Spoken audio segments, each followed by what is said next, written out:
Throne and Liberty, 2023's best looking new MMORPG. I mean, there's a lot coming out that looks really good. Definitely Throne and Liberty, though, I think is going to be a contender. It actually looks really fun, too, so I'm really looking forward to this one. For better or worse, Throne and Liberty is one of the best looking MMOs that we currently have scheduled. What a Yeah, it's just the monetization that is the most worrying about it. fucking intro. For better or for worse, this is one of the best MMOs, guys. Listen. We're going to take what we can get, all right? And confirmed Exactly. to release in 2023. On the better side... Nope, sorry.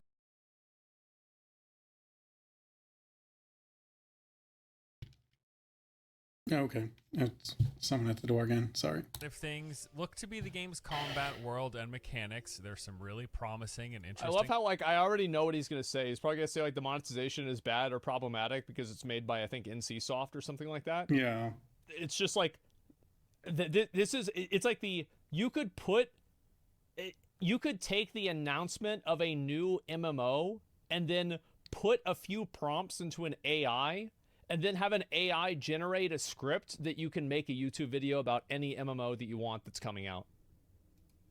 Because they're all the same. What they've shown off so far. As for what's worse, well, that would be the fact that NCSoft are the ones developing and publishing this game, so you better get your wallets ready, just crack them wide open and start pouring the money out. Just That's like what I we should said. expect from the monetization. There we go. Here. However, that stuff turns out, though, I am here for the ride. I am interested in playing Throne and Liberty. At least gonna try it. I think so. Like, I mean, even if the game's pay to win trash, I think it'll probably be fun for like a month. I mean, I played Tower of Fantasy. It was fun for a month. So I just hope that I can get good content out of it. Exactly. Like, I'm not expecting this game to be like a multi-year investment. Maybe it'll end up being that, but I'm not going into it expecting that. That's fine. Yeah, a really cool looking upcoming MMO. A lot of the Second. actual game related stuff that they've shown so far does seem pretty interesting, and it's one of the main reasons I am generally looking forward to this game. Yeah, the game looks fun. This week brought us So- 10 whole new minutes of director's preview. I They looked went at a into little bit some of this. details about the game, mechanics, and systems. So let's jump in and check all of that out. So the video opened up with one developer talking about That's being weird. a lifetime Why is it like fan of little MMOs head? and the varied experiences delivered by the genre. And hey, I'm right there with you. It's the reason it's one of my favorite genres in all of gaming. MMOs are just so very unique still to this day with the type of gaming experience that they I don't know give about to unique, us, really. it's I special. absolutely love the immersion, the social interaction, the sense of exploration and adventure, all of those I things. love the idea of a shared world. I think that's what makes MMOs really special for me. I fucking love that. I think it's great.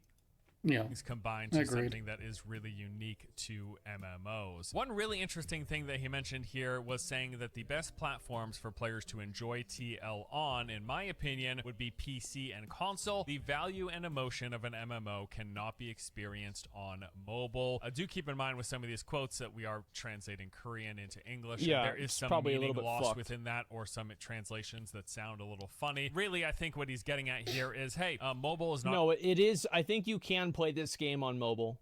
a great platform for the type of experience that MMOs deliver, to which I wholeheartedly agree. I got nothing against the platform. People enjoy mobile games, that's fine. There have been mobile games that I have enjoyed, but by and large, I just don't find it very immersive. I really just like a lot of the restrictions that come from the smaller screen, but also just the interface and the way you interact with it, with the touchscreen and all of that. I All of never which is to played a say, I mobile feel like game. mobile games can be restrictive when we're talking about cross-platform things. Unless you Yeah, I think so too. It's like certain things not happening in the game because it's a mobile game and there are restrictions for that. And actually, I have played a mobile game. I think a better way to say it is that I've never played a mobile game on mobile. Like, I played Diablo Immortal and I played Tower of Fantasy, both mobile games. So, yeah, I've played them before, but I've never actually played them on a mobile device. I also played Bloons too, and like that's a mobile game. very strategically managed to make something that's very fitting for like the console or PC platform, Yeah, but this then is somehow clearly a also PC works game. on mobile. When mobile's thrown into the equation, I do feel like that tends to restrict the other platforms that those games are played on. It doesn't have to be the case, but in my experience, that has largely been the case. So for that reason, I'm excited to hear that Project TL is a PC and console first game, but it can be played on mobile, which we'll touch on later on in Yeah. this video. Yeah. Okay, That's the so better that way of was doing just it. basically the introduction of the developer blog. Now let's get into the meat of things. For the remaining 8 or so minutes, a few other developers basically took turns talking about different aspects of the game, and this was... I thought this whole thing, how the weather is going to change the way that you're able to explore the world, I thought this was super fucking cool, man. I love this. It's definitely interesting. Interesting. I don't know if I really got will like it or not. So first, they spent some time on the open world and various systems within, saying the world, which has no boundaries, is the foundation that allows players to connect with one another. It allows for endless ways to interact. Along those same lines, it was later said, the reason why we connected the world into a single zone is that meeting players and constructing communities is the essence of an MMO. I do believe we knew this was the case, but it's good to get confirmation that this is one big shared world. Open world. Yeah, it's going to be a seamless open world game. Like, I think that one of the big negative things about Final Fantasy XIV is the fact that you have loading screens to go from one zone to another. Like, if you compare that to WoW, there's not really that many loading screens in the game. And there are other games like New World, for example, where there's basically no loading screens at all. And I think it does create a level of immersion and openness that you can't have whenever you go into instance zone to instance zone, like in Lost Ark of Final Fantasy. Which implies no loading screens between zones, but also it does seem like that seamlessness also applies to the dungeon experience, which is really cool. They showed a bunch of different open world gameplay in these sections, and I thought it all looked really good, not only in the scale of the environment and the visual fidelity, but also there was a lot of players, big open spaces, and a ton of verticality, which I'm really excited. I love when MMOs go deep into having multiple tiers of levels and various heights you could climb and descend down from. I like when they do that, and they also implement... Yeah, it gives you, it adds like a spectacle to the game and like a scope to the game where every mountain that you look at now, you think, what's on the top of that mountain? But like in a game like WoW, where like what's on the top of the mountain, really, fucking nothing, because that's not the way the game's designed. It can be kind of boring. Traversal systems that make engaging with that verticality interesting, which it does look like Throne and Liberty does look like they're going to do. But here's something that I'm really excited about. Let's talk about the dungeons. Take, for example, an underground dungeon with a separate entrance and main area. In it, there are multiple floors and spaces, but we have connected all of the spaces together. Moving immediately to the lowest floor is possible, and aid can be given or damage can be dealt to others on different floors. So here they're saying essentially that the dungeons are not going to be linear whatsoever, and that there is going to be verticality, and they showed this off in the trailer as well. It showcased a fly-through of... This was really cool. I think this was probably the most impressive part of the entire trailer. Like, watch this shit. A dungeon starting off outside, moving through the exterior to the inside, and then down several layers, again showing off tons of verticality, flying through a boss room, past some gates into this large open area, all seemingly with no loading screens, and several groups, large groups of players running around, walking into the dungeons, fighting PvE encounters, all of this happening simultaneously. So it does appear like at least some of the dungeons. It's almost like just a very large elite zone from like WoW. Like, it's not really a dungeon. It's just an elite zone with bosses. In this game are not going to be instants, and they're going to be kind of like the classic old school MMOs talking about back in the EverQuest days. Because I think Ashes said they're going to try something similar. But Ashes has the PvP.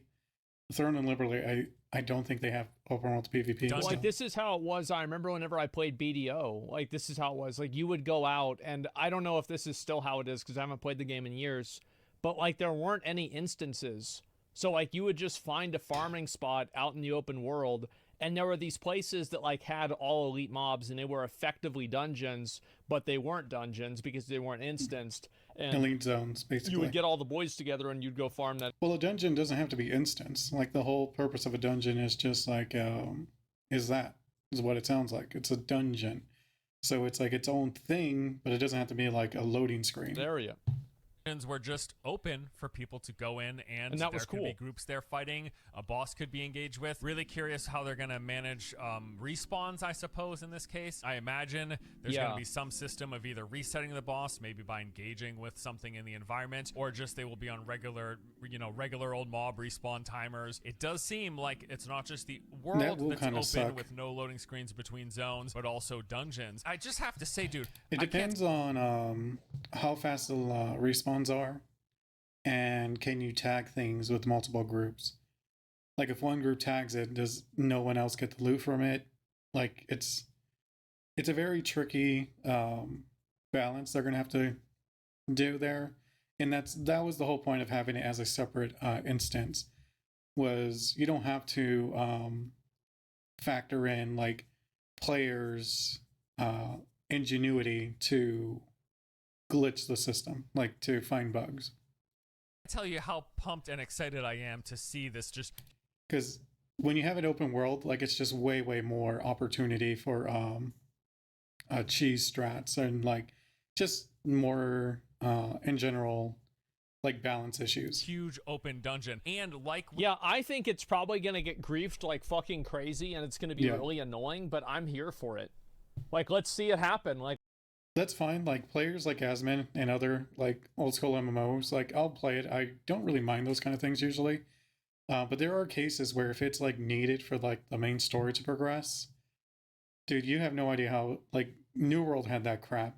I don't know if it was part of the main story, but I know it was part of like a quest line where you had to kill this mob. And dude, he was just getting farmed. And it took me, I think like it had to be at least 2 hours to finally get enough damage in to actually count as a towards my quest. let's see what's going to happen. If it's garbage, then maybe they'll change it. Maybe I'll just play something else. I don't know. And that's easy for a player to say, I'll just play something else. But a developer, like, that is not what you want a player to, like, have that option. Like, oh, I'll just play something else. Like, boom. All the money that player could have given you is now gone. And if it's, like, a lot of players doing it, that could kill your game. But like a lot of open world dungeons, like this is the thing, like New World had open world dungeons, and like what do open world dungeons result in? Like 100 people sitting there AFKing at a boss waiting for it to respawn, and then it dies in 3 seconds. Instantly. Yep. So like how do you avoid having that problem? And it's like, do you avoid that by having PvP? And like if you do have PvP and then people are killing each other for like tags on it, like how much is that going to hurt like their some sort of karma system? Like the systems that come into these MMOs that cascade into each other are just like fucking endless levels of complexity. with the world, the verticality that they're showing here, it looks sick. It's so cool to see the camera just go down through several layers, flying. Yeah, I mean, that's why I said, like, that's why they have it as an instance thing for dungeons. It just makes it easier for the developers.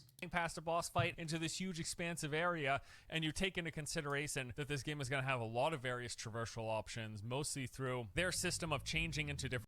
I'm assuming they're going like the Guild Wars 2 route, which would be cool. Like, I like Guild Wars 2 a lot when it comes to that stuff. Animals, which basically represent I really like exploring the maps in Guild Wars 2. Air mounts, and these are just basically the ways of traversing the environment that replace a traditional MMO mount system where you're summoning a horse or something to fly on or whatever. And then that in conjunction with the fact that the game has mantling, letting your character climb up onto objects that they can reach, as well as a grapple hook system, knowing all of that traversal potential with this, what they're showing off is tons of verticality. I really feel like that is something. I think this game might hit the mark of just fundamentally being fun to play. Yeah. It might just be fun. That was my thought when I saw previous things on Throne of Liberty. I was like, it looks good enough to that I know playing it, I'm going to have fun for a good amount. I don't think, based on what I'm seeing, it's ever going to be like my main game, but it's going to be like Genshin. Like, I'm going to play it until like I kind of do everything I want, and then I'll just leave the game. To play, because... But of course, if it's like a lot of cases where you're just, you can't really get boss kills, because there's a bunch of people just camping, that's going to like cut down the amount of playtime by a pretty good amount. These are the ways that you can move around in the game. Hopefully that's what happens. That is missing from a lot of MMOs that I've played in recent years. It just feels immersive to go into a game or go into a dungeon like the one that they showcased, and knowing that it just goes lower and lower and lower and lower, and you'll have fights and stuff all along the way, or there's tons of stuff that you can skip if you want. You can just completely skip certain encounters. You don't have to just go through a linear path, and they actually touch on this as well, saying by connecting the interior But there's also a reason why they don't do that. It's because a lot of players, when you give them multiple options, they're just going to pick the most efficient route. If one route has no bosses, or a boss that, doesn't drop the loot that they're looking for, they're just going to, get the rundown to where they're skipping it. Like, it's. They're saying it like it's innovative, but it's really not. Like, these issues have come up, and the solutions were, okay, well, let's have it as a separate instance, because New World was a perfect example on what happens with elite zones or dungeons. Outside dungeons is basically what New World had. So that's, and it flopped. It wasn't good. It was interesting, but then people just farmed it in like packs of hundreds of players, which was cool for like an hour or two at most, and then it grew old real quick. And then once we have multiple choices on which way to go, like most of the time, players will just figure out, okay, well, what's the most optimal, and just stick with that, thus turning it into a linear experience. Exterior, top, and bottom of the dungeon. We hope that players can share this common spatial experience. Moreover, rather than just rushing through the fields, players can discover their own routes in three-dimensional terrain. And this is kind of what happened in New World, is that you would have different groups of people farming different bosses. Like, how many of you guys, like, whenever the game first came out, like, you would see people that were farming, like, one group would be farming that big bear boss in Reekwater, and then there'd be another group farming the tentacle boss up ahead of that boss. And there'd be, like, 10 people in each group, and they'd just be doing their own thing. So I think that's probably how this is going to turn out. Really cool. Generally, I'm excited. Like that, obviously, the major concern is the idea of huge groups swooping through dungeons, completely clearing everything quickly and ruining the experience for smaller groups or even solo players. That is a concern. That is absolutely a concern when you have this idea of non-instance dungeons. It's one of the biggest reasons why a lot of MMOs moved away from it. Like player friction, I think, is like player friction and monetization are the two concerns that I have for this game more than anything else. With a lot of things, there are pros and cons. Personally, if nothing else, whether or not the idea of an open dungeon, non-instance dungeon like this system looks really incredible. I love this. End, it's nice to see something different from, again, what most modern-day MMOs do, the instanced dungeon. To me, I disagree with Force. I don't give a damn. Like, that'd be like saying, oh, we're going to take everyone's weapons away and you're going to fight with your fists. Oh, so refreshing because it's different. It's like, dude, that's... different does not mean it like a good thing. Like, unless they can figure out the issue on why they did it, it's just going to flop. And that's my main, like Asmon said, that's going to be like the main concern here is, did they actually figure out a solution to that? Or are they just like, well, it's different for different sake, even though it's not different? Because old school MMOs, like RuneScape and stuff, I'm pretty sure if I remember right, that was how they did it, where it was just open, to anyone. But developers learn pretty quick that's not a good system. Dungeon experience. Okay, next up, they spent some players time talking about the weather system each other and how at any point, like the environment and players. at the drop of a hat that for this is going to be a thing in incentives. the game where, depending on the time basically. of day and the weather, things will change. Well, we got some more concrete examples. They said weather and environment have visual effects to augment the sense That looks of really reality. cool, though. This living world is all about adapting to the I environment. can't wait to play this Depending game. on the changes in the setting, terrain may feel different, ecosystems may undergo changes, and intriguing events can spring up. The And we gameplay saw almost depends reminds on me the of scope of Final them Fantasy. and how many inconveniences are created by having certain weather conditions. So it's like, if you... That was my thought with the weather conditions when things got flooded. I'm like, okay, well, that seems more annoying than anything. You have cool things that can happen during a rainstorm, or like there's a thunderstorm and you can spawn some thunder elemental and kill it. Like, that's... Guild Wars 2 kind of does that with their open events, like world events. really cool. But like, for example, if you can't use fire spells at all during a rainstorm, I think this could be frustrating for people to play. So it just depends on like how restrictive the different weather effects are. Some examples, we saw a stone quarry filling up with water during a storm. We saw these sleeping golems waking up during sunrise, plants sprouting to life when rain came in. We also saw a dungeon entrance opening up during a rainstorm as well. But on top of the environmental stuff and NPCs changing and dungeon entrances opening up, we saw how player abilities can be affected. So they talk about the fact that weather might adjust the projectile speed for an archer, but we also saw an example of a wizard's lightning skill growing stronger during a storm, changing from single target to a multi-target chain ability. Really, really cool stuff. I think that is fucking badass. Like, that's the kind of stuff that makes the game more interesting and more compelling. Yeah, I love that. There was a little bit of story discussion here. I don't know how I feel about that, because honestly, I don't think I really care too much. Because that's like saying, oh yeah, if it's watery and you're playing like a warrior, you're going to be tripping a lot. You're going to randomly, just fall and stun yourself, like get knocked down. Like, how? That'd be dumb. Here, where they said we've also spent a substantial amount of time creating it's more real, story. It's more immersive. Ultimately, these stories like, in an MMO are about the I don't know. I wouldn't want to play a game like that. However, it's also important to write the background saga. I got to be honest.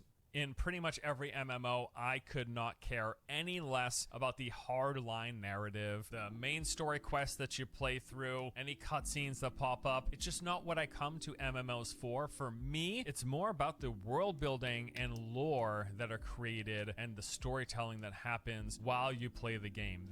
I've gone through and I've watched, or I've played pretty much all of the story in like Lost Ark, for example, and WoW, and I'm like I usually only care if it's like adding to the world. halfway through like Final Fantasy story, or at least like probably 40%, 50% through. I don't really know exactly. But I played through a lot of those. I think that playing through the story has made me enjoy the game more. Regardless of whether like you like the game or not, I felt that whenever I'm connected to the story and I know what's happening in the story, it makes the events in the game more meaningful to me. Is what I find most immersive. Absolutely. That is what I find most interesting. That's just a personal thing, but yeah, they're gonna have some storytelling. I'm expecting some cutscenes in this game with some main characters and some narrative arcs. I just don't care much about it in the MMO genre in particular, but hey, for the people who do, looks like there is going to be some here. Now moving on to discussion of combat. They didn't really actually dive much into details about the combat system in terms of... I also don't think they should try to like work really hard to make the narrative as good as something like Final Fantasy 14. Like, they're a lot more experienced. Like, do what you're good at. Like, your story doesn't have to be like some like fucking multi-level like compelling really narrative that's told over a 10-year period. Like, just make something simple and just go with that. There's a big dragon, we have to kill the dragon. Okay, all right, there it is. It's simple. How it functions, but more so about the weapon system. So they say combat is the backbone of MMO games, like TL's open worlds. Our combat system doesn't play out in a predictable way. In TL, player roles are decided by what weapon the player chooses.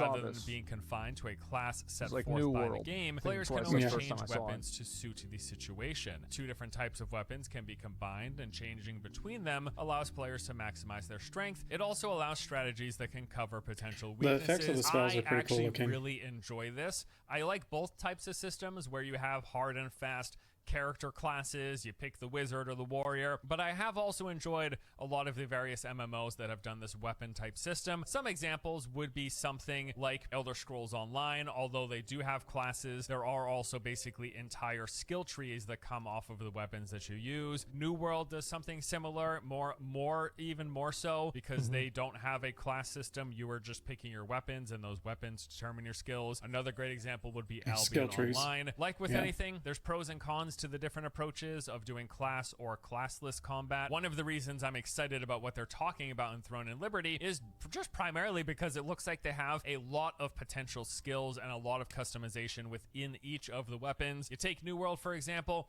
You got 3 skills when you picked a weapon. It looks like Throne and Liberty. Yeah, I'm not exactly sure what's going to happen with that, because like, that could be really cool if you had like all these different weapons, but is it going to be ending up more restrictive than what it actually is? That's one of my concerns whenever you have a classless game, where like you have certain weapons that are just never used or not used hardly at all. Is this a weapon makes your class? It is, but you can swap around them a lot more often, so it's okay.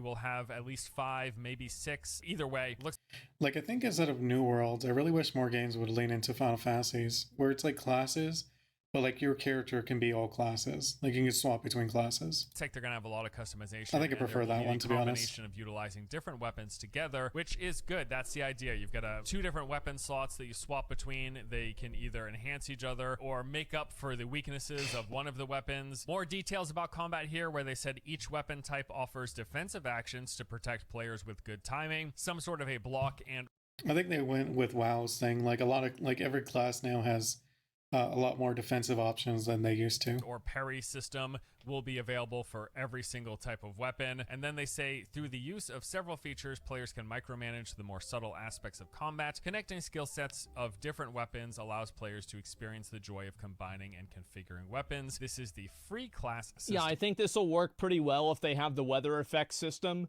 especially whenever you have, like, I'm assuming lightning abilities and maybe like water abilities or something You switch like that from can fire work to well. lightning. And so you can use Yeah. these things together. Become the a TL is mini so proud avatar. of. We got Very some cool. details about PvP. They said we tried to come up with PvP rules that allowed players to decide whether they want to participate or not. Most of Good. TL's fields are safe zones. Once competitions like regional events or boss raids begin, certain fields allow combat to occur. Players can proactively choose to participate or not. In whatever area a player is in, they can check what events and competitions are planned, allowing strategic That's gameplay cool. and ensuring that there is no chance for players to fall into unexpected. I mean, it's like PvP really big situations. battles, so it's This hard to I say think how that's it's probably gonna a good play. thing to just like make certain gonna lag. zones PvP only for certain times based off of what's going on, rather than just having them always have PvP on all of the time, which could make it to where like certain areas are just going to be camped constantly. Yeah. is pretty clearly just they are going to broadcast if a zone is PvP enabled or not. Yeah. They will tell you ahead of time when it will become PvP enabled, and this will allow you to decide if you want to engage in PvP or if you want to leave the area and come back once the PvP conflict is over. While I do like when games just have areas that are open PvP all the time, I appreciate that there is a large percentage of the player base of a lot of MMOs that doesn't want to engage in PvP, that doesn't want to get steamrolled by large groups of players or outgeared or outleveled, and they want to choose when they can PvP. And to be fair, who does? Like, who wants to get steamrolled? Like, you want to be a part of the steamroll, but you don't want to be steamrolled. And ultimately, probably, this is probably best for the health of Is that any an MMO, orange? letting Like, what the players heck was choose, that? giving them the option. If they want to engage in the system, they can. If they want to avoid it and do something else, they can as well. I think this is a pretty healthy medium where like you do have open world content that has PvP in it, but Yeah. players can choose to opt in or not. I think that any time that you force a player into PvP that doesn't want to do PvP, that's not going to be fun for them. I don't think anybody does that and then they think to themselves, wow, that was really fun. Maybe I'll do it again. I think that whenever you make players The only time that's the case is if they somehow join like a big group that's hunting down smaller groups or solo players. It's like, oh, that was kind of fun because you weren't the one being hunted. do something they don't want to do that they wouldn't normally do, that generally is a bad thing. And I think that's the same thing with like different systems, like for example in WoW, where like they go and they like make it to where you have to do Torghast, or like, oh, you have to do this because like there's all Yeah. these rewards attached to it and shit like that. Yeah. Now, beyond the open world PvP with these zone events, there's also going to be Guild War. I think also like just pause again. I think it becomes even more the case whenever a game is pay to win, which this Oh, game yeah, could be, absolutely. even if it's on a soft level of pay to win. Because if somebody else has better gear than you and they have advantages It's like that they paid Lost for, Ark, and then they're man. killing you in the There's game no way because I'd of play that, this is just not going to be a good time for people. Of this, they said, in TL's fields, there are objects which can be maintained by guilds only. The Blessing Stone and the Dimension Stone. The two stones together are called the Possession Stones. The acquisition of the Possession Stones allows for enhanced guild capabilities, as well as procurement of necessary raw materials. In order to get the stones, guilds will fight. So there's going to be guild battles. You're fighting for possession of these stones, probably some sort of a zone control thing, where you gotta stand by the stone, maybe interact with it, and then gain possession after a set amount of time of defending it. So it's just the guild conquest system, basically. Yeah, it's basically like node control. It's not that complicated. Sure, that's fine. Sounds pretty interesting, especially when combined with some of the various castle siege footage that we've seen. Really cool, large number of players, Yeah, all these sorts are great. of siege equipment, and including these massive stone giants that players can get control of. This looks pretty interesting. Okay, so next up is platforms. Now remember at the top they mentioned, the developer talked about how the best way to experience the game was on PC or console, but it is going to be playable on phones as well. They mentioned the TL offers a unique UI. I think that more games are going to be playable on mobile going forward, because like now what you're seeing, a lot of the innovations, especially like this is something that's very, very important with like Unreal 5. I mean, it's been proven that's where more and more people are playing their games on, is on mobile. I mean, I don't think it's a case where it's like PC players going to mobile, but I think people who never bothered with games are playing games on their mobile. Is one of the biggest things that Unreal 5 adds. And if you can tap into that player base, it's... So the more that optimization becomes a focus in game development, the more games will be possible to be played. It will be possible to play them on mobile. Yeah, but as I was saying, like the more you tap into that mobile market, like it's like as a company, if it's possible and you're not doing it, you're kind of an idiot. And UX experience depending on what type of device. I mean, I'm not going to play this shit on mobile. Fuck that. Console has its own interface, but also this game can be played by streaming on. Unless there's like things you can do on mobile, like maybe like gathering, crafting kind of stuff, then maybe. Mobile. So I'm a little confused here as to whether or not this is going to be a mobile first game with that in mind. Although because they mention it can be played through streaming on mobile, this makes me think that it's just going to be, this is an alternate way to play a PC and console first game rather than being a mobile first game. That's a weird looking. It's also getting cosmetic. I think that's fine. Like, I think it's fine to be able to play the game on mobile and go out and do a few dailies and stuff. And also, if the game is bad to play on mobile, then who gives a fuck? I think the only problem that people have with mobile games is that they think mobile games are going to force a certain type of monetization, or they're going to make the game less robust and less complex because it needs to adhere to mobile standards. That or the combat's gonna feel like janky as hell because it has to go by what you can do on a phone. So people actually don't have a problem really with the game being on mobile. They have a problem with the implications of the game being on mobile. Yep. Ported to PC and consoles. I hope that's the case anyways, because like I said earlier, I do feel like a lot of times if mobile is the first way that a game is the first consideration in a game's development and its design, I think it can really hamstring it, or has the potential to hamstring it. We'll just have to see what ends up happening with Throne and Liberty. Some other interesting stuff in the final section, they just touch on like the game's visual fidelity. You know, they say it looks good, and yeah, I think it looks pretty good, especially it looks for great. The number of players. They touch on customization, character customization, the facial expression system, and the fact that you can upload your photos to make a character look like your face. No, thank you. Like everything I've seen on I will 100% do that. If you want to do that. And yes, then also I'm that the game 100% will going to support, do this. quote, countless numbers Wait, of what players can make a character look like your face. No, thank you. No, thank you. But I will 100% do that.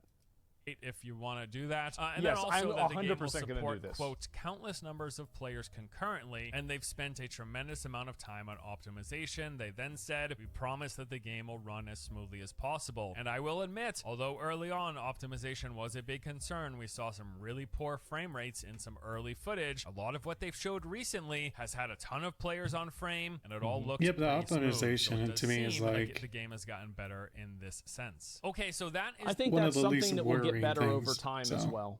Yeah, like optimization, I'm not that worried about it with how many people they're showing in sieges, etc. Because they wouldn't plan the game. I mean, like, fucking maybe they are, and I'm wrong about this. But it seems to me like you wouldn't plan a game to have like 50v50, 100v100 sieges. I mean, New World? Like, let's not jinx this. If it's so badly optimized.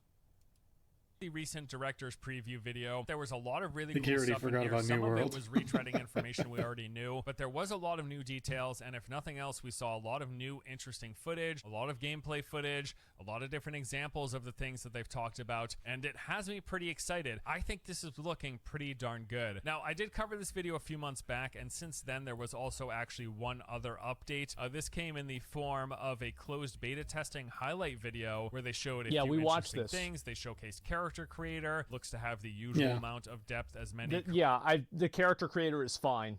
It actually is pretty good.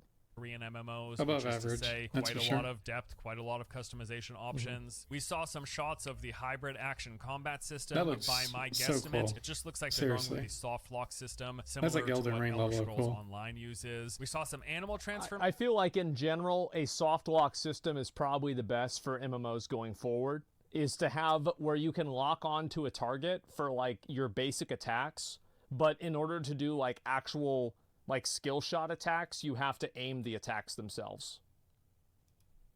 Like I So mentioned it's like an amalgamate. It's like a combination between like tab targeting and action combat. Yeah. earlier, this is just this game's mount replacement. There was a bunch of footage of PvE and PvP gameplay, specifically the PvP. At least with the current technology we have, Castle Siege. like it's and one thing that really stuck out to me optimal. the most in all of this was just the sheer scale of players. Like by my count, Yeah. there's got to be at least 100 players on screen in a few of these clips, and that is awesome to see. It seems like they're utilizing some sort of shadow or template characters to help with performance, basically like simple versions of character classes with This fewer is what details Ashes and of Creation is going gonna to do on too. Screen once you reach a certain number threshold. But regardless, lots of bodies on screen, lots of action, lots of effects going off. It all looks pretty cool, and I really like the scale. There are One thing that I'm concerned about with this game is the server size. I'm worried that like there's going to be 2 or 3 big servers and there's going to be 10 servers or 20 servers, and the rest of them, the experience you have is going to be really diminished. I think that people, whenever you play on a dead server in an MMO, there is nothing more depressing than playing on a dead server. And I'm so worried that's what's going to happen with this game. And that's what happened with Tower of Fantasy and New World.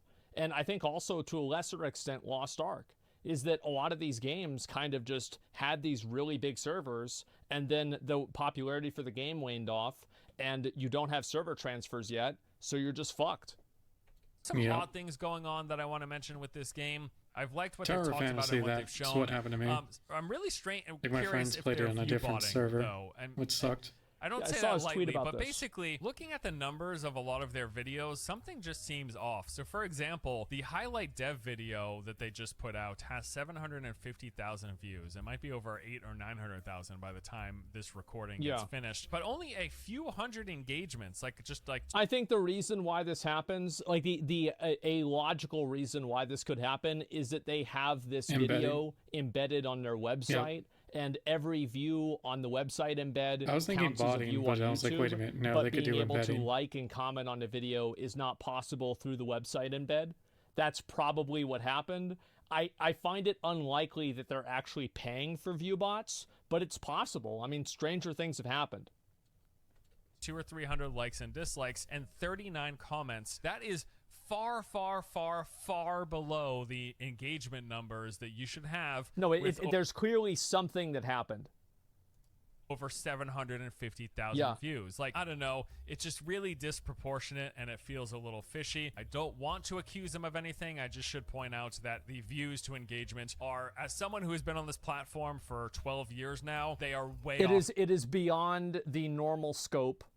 It is like, you Doesn't could make take sense. 1,000 videos. Especially with the kind of content it is. It makes absolutely no sense on why there isn't more engagement on it. The like and dislike ratio, like that's whatever. But like the people talking about it in the comment section. With that amount of views, and not a single one of them would have that low of an engagement ratio. Like 1,000 videos. So yeah, it's massively suspicious. The mark, it just doesn't really make sense. I'll just assume it has to do with video embedding. And that's the answer. That's the or best their answer I can view-botting, give. who knows? So as of now, Throne and Liberty is scheduled to release in the first half of 2023. It is coming to PC as well as console. I suspect we will get some beta testing prior to the actual release. As time goes on and we see more of this game, while I am still certainly skeptical, especially because of who is developing and publishing the game, and the monetization that is almost certainly going to be very aggressive, very predatory, and as close to pay to win as you can get, if not outright pay to win, at the very least, almost certainly very, very full of. Which is weird because it's like they've gotten a little better with some of their other games, like MapleStory, for example. But like, yeah, I mean, it's going to be pay to win to some degree or another. It will be pay to win. I don't think anyone's arguing that point. pay to convenience. Even with those things, I feel like in a lot of ways, pay for convenience is as bad as pay to win. I mean, I think it's worse. You can ignore pay to win as long as it's not a competitive game. You cannot ignore pay to convenience. and obviously, like everything exists on a spectrum. But to me, like whenever you have the game that has like these intentional fucking hurdles that you have to pay money to. And by ignore, I mean like not caring if the person next to you dropped 10K and, you know, they're like months ahead of you in progression. Because to me, I don't really care about that stuff. Like, I don't care. Like, it's not that I don't care exactly. It's more like if I'm having fun with the game, that's what's going to matter most. And if I feel like I'm grinding and grinding and grinding and I'm not really making much progress, that's not fun. So that's, you know, like the pay to win part isn't going to matter to me. It's if they make it really grindy for me. So the convenience part is what's going to kill it. To remove the hurdles. Oh my god. And again, like this is all Oh yeah, like small inventory fatigue, like it's so dumb. Or auto loot. Like you have to buy a pet to auto loot. speculation. We don't know any of this. We have no idea. Yeah, But it's just based off of prior experience. exactly. The more I see, the better this game looks. If nothing else, I'm hoping for a fun gameplay experience. And it also, like, I want to add a little bit to that, is that, like, for example, with Lost Ark, what I don't like is how you can pay to, like, autocomplete Una's tasks and stuff like that. I think that's stupid. I do it every day, but I think it's stupid that you can do it. And I think the same thing is true whenever you can, like, buy levels and everything like that. I am okay with, like, one-time purchases, especially if it's a free game, like PoE has, like stash tabs. You buy a currency stash tab, and that stash tab exists in perpetuity, and it never really becomes outdated. So in the same way that you can do that, I'm okay with it. And I think BDO had certain costumes that you could wear that would give you like 10% more experience and some other stuff as well. I think that's kind of okay because you don't need to continuously buy them. But the problem is whenever you have these like daily or weekly activities that you can spend convenience cash in order to bypass. Does that make sense? And again, this is all a spectrum. So it depends on like what these numbers really look like and what the game really is. Yeah. Hoping to get even just a few weeks or a month out of the game and just to explore a new world, enjoy some new systems. This open world with all of these players and these traversal systems and these open dungeons, dude, it looks really cool. I just want to play the game. I'm pretty pumped to explore and check it out. As always, we will navigate the monetization like we have to do with so many modern games, but especially live service games and MMOs. We will navigate it. We will deal with it.